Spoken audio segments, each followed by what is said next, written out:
My amendment would exempt states from right to carry reciprocity when the state does not require individuals to apply for and complete a carry permit application at their local law enforcement station.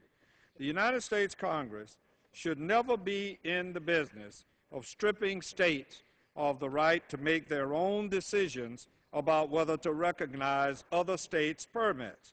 States have put forward a considerable amount of time trying to determine just what is best for their citizenry in reference to safety.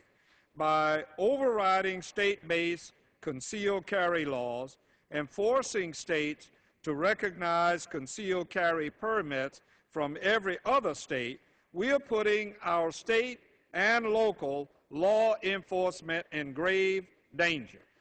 2 nights ago, with the sheriff in my county, we discussed this matter. I might add a Republican sheriff who is a friend of mine.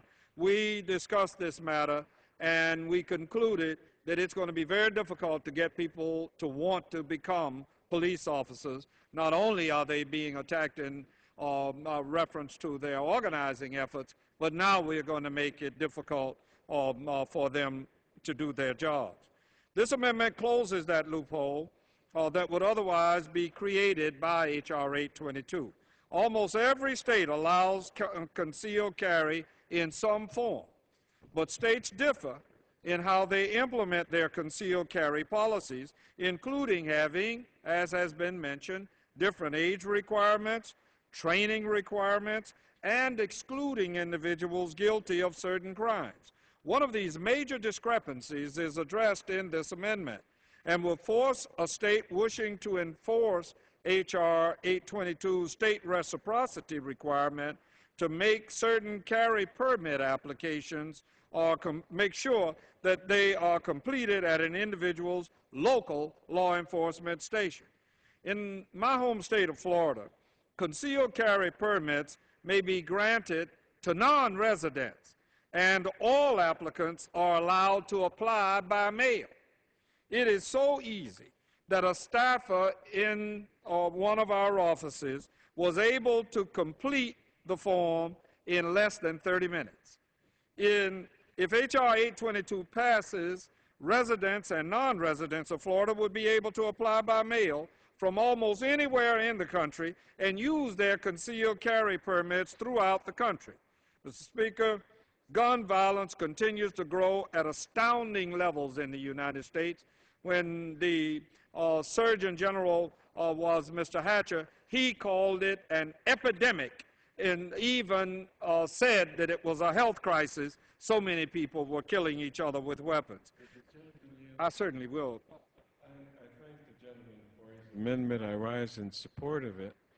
And observe last year, 70%, over 70% of Utah's concealed carry permits were issued to non-residents. And so I ask unanimous consent to add my statement to the record, and I commend the gentleman. Thank you so much. And the last Gentleman's statement will be covered under general leave. Excuse me? Gentleman's statement will be covered under general leave. Thank you, Mr. Chairman. Mr. Chairman,